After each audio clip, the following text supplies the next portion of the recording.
Hi, இன்னைக்கு செட்டிநாட் ஸ்பெஷல்ல என்ன ரெசிபின்னு பார்க்கலாமா? வாங்க.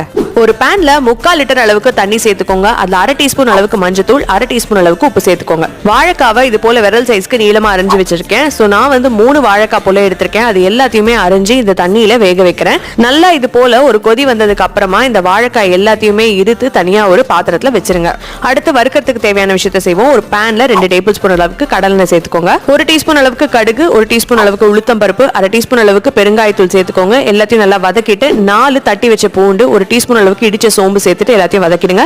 1/2 டீஸ்பூன் மஞ்சத்தூள், 1 டீஸ்பூன் அளவுக்கு மல்லித்தூள், 2 டீஸ்பூன் அளவுக்கு செட்டிநாட் கறி மசாலா தூள், இது எல்லாத்தையும் நல்லா கலந்துட்டு நம்ம வேக வச்சிருந்த இந்த வாழைக்காவை எடுத்து இப்ப எல்லாத்தையும் நல்லா மசாலா பரவற மாதிரி பெரட்டிட்டு உப்பு பார்த்து சேர்த்துக்கோங்க. ஒரு 1/2 டம்ளர் போல தண்ணி சேர்த்துட்டு இப்ப எல்லாத்தையும் கலந்துட்டு ஒரு மூடி போட்டு 5 நிமிஷம் போல வெயிட் பண்ணீங்கன்னா வாழைக்காலாம் நல்லா ரோஸ்ட் ஆகி சூப்பரா இருக்கும். மேல கருவேப்பிலை தூவி இறக்குனீங்கன்னா சூப்பரான செட்டிநாடு கல்யாண வாழைக்காய் வறுவல் தயார்.